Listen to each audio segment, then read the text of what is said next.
Hello friends, welcome to மதி சமையல். இன்றைக்கி நம்ம பார்க்க போகிற ரெசிபி குட்டீஸ்க்கு மட்டும் இல்லைங்க, எல்லாருக்குமே ரொம்ப பிடிச்ச கோபி மஞ்சூரியன். இது பார்த்திங்கன்னா ரெஸ்டாரண்ட் ஸ்டைலில் நம்ம வீட்டிலையே அதே டேஸ்ட்லேயே பண்ண போகிறோம். பார்க்கவே ரொம்ப கலர்ஃபுல்லாக சூப்பராக இருக்குல்ல. இதை நம்ம எப்படி ரெடி பண்ணுறதுன்னு பார்க்கலாம். செய்யறதுக்கு காலிஃப்ளவரை இந்த மாதிரி சின்ன துண்டுகளை கட் பண்ணி சுடுதண்ணீரில் கொஞ்சமாக உப்பு போட்டு நல்லா வாஷ் பண்ணி தண்ணி இல்லாமல் ஃபில்டர் பண்ணி எடுத்துக்கலாம். வேக வைக்க தேவையில்லை, வாஷ் பண்ணாலே போதும். அப்புறமா மாவு பார்த்திங்கன்னா 4 ஸ்பூன் அளவுக்கு கார்ன்ஃப்ளவர் மாவும் 2 ஸ்பூன் அளவுக்கு மைதா மாவும் ஆட் பண்ணியிருக்கேன். நீங்கள் எந்த அளவுக்கு மாவு எடுக்கிறீங்களோ அதில் 1 பங்கு கார்ன்ஃப்ளவரும் அதில் கம்மியாக பாதி அளவுக்கு மைதாவும் எடுத்துக்கோங்க. காரத்துக்கு கொஞ்சமாக சில்லி பவுடரும் உப்பும் சேர்த்து நல்லா மிக்ஸ் பண்ணிவிட்டு கொஞ்சம் கொஞ்சமாக தண்ணி சேர்த்து நல்லா கட்டி இல்லாமல் மாவு கரைச்சிக்கலாம். பஜ்ஜி மாவு மாதிரி நமக்கு தேவைப்படாது. நம்ம காலிஃப்ளவரை முக்கி பொரிச்சு எடுக்க போகிறது கிடையாது. நமக்கு இந்த பதத்தில் இருந்தாலே போதும். காலிஃப்ளவரை மாவில் நல்லா பெரட்டிட்டு அப்படியே பொரிச்சு எடுத்துக்கலாம்.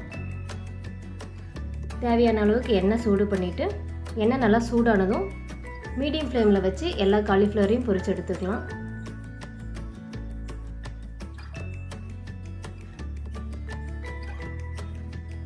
நல்லா 2 சைடு வேகிற மாதிரி திருப்பி போட்டுட்டு கோல்டன் ப்ரௌன் ஆனது எடுத்துடலாம்.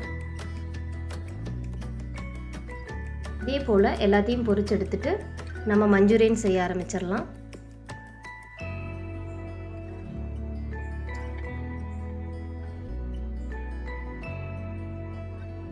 பேனில் 2 ஸ்பூன் அளவுக்கு எண்ணெய் சூடு பண்ணிவிட்டு ரொம்ப பொடியாக கட் பண்ண இஞ்சி பூண்டு இதில் சேர்த்துக்கணும். ரொம்ப குட்டியாக கட் பண்ணிக்கோங்க, அப்போ தான் நல்லாயிருக்கும். லைட்டாக எண்ணெயில் வதங்கினதும் கட் பண்ணி வச்சுருந்த வெங்காயத்தை இதில் சேர்த்துக்கலாம்.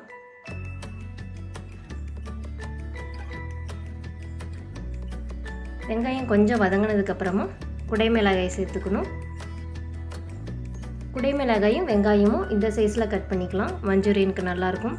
அதே போல் நமக்கு ஃபுல்லாக வேக தேவையில்லை, லைட்டாக வதங்கினாலே போதும். இது வதங்குற நேரத்தில் நம்ம கார்ன்ஃப்ளவர் மாவு கரைச்சி வச்சுக்கலாம். ஒரு 1/2 ஸ்பூன் அளவுக்கு கார்ன்ஃப்ளவரை கொஞ்சமாக தண்ணி ஊற்றி கட்டி இல்லாமல் கரைச்சி வச்சுக்கலாம்.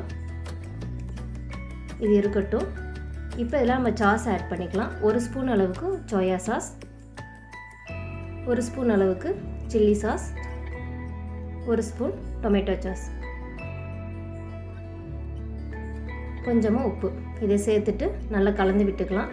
உங்களுக்கு காரம் இன்னும் அதிகமாக வேணும் அப்படின்னா க்ரீன் சில்லியோ இல்லாட்டி கொஞ்சமாக மிளகாய்த்தூளோ கூட ஆட் பண்ணிக்கலாம்.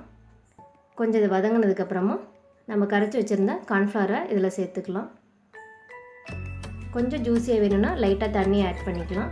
ஒரு 1/2 நிமிஷம் போல் இது லைட்டாக குக் ஆனதும் கொஞ்சமாக மிளகுத்தூள் அதையும் இதோடு சேர்த்துக்கணும். சேர்த்து கலந்து விட்டுட்டு இப்போ நம்ம பொரிச்சு வச்சுருந்த காலிஃப்ளவரை இதில் ஆட் பண்ணிக்கலாம். நல்லா எல்லா சைடும் ஒட்டுற மாதிரி மிக்ஸ் பண்ணிக்கணும். நல்லா மிக்ஸ் பண்ணி எடுத்த உடனே நம்ம சாப்பிட்டோம் அப்படின்னா லைட்டாக கிறிஸ்பியாகவும் ஜூஸியாகவும் ஹோட்டலில் சாப்பிட்ற அதே டேஸ்ட்டில் இருக்கும்.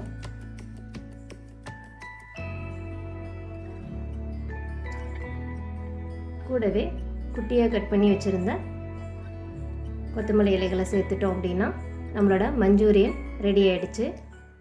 ரொம்ப ஈஸியாக நம்ம ஹோட்டலில் சாப்பிட்ற அதே டேஸ்ட்லேயே வீட்லேயும் ரெடி பண்ண முடியும். இந்த கலர்ஃபுல்லான கோபி மஞ்சூரியனை நீங்களும் வீட்டில் ட்ரை பண்ணி பாருங்கள்.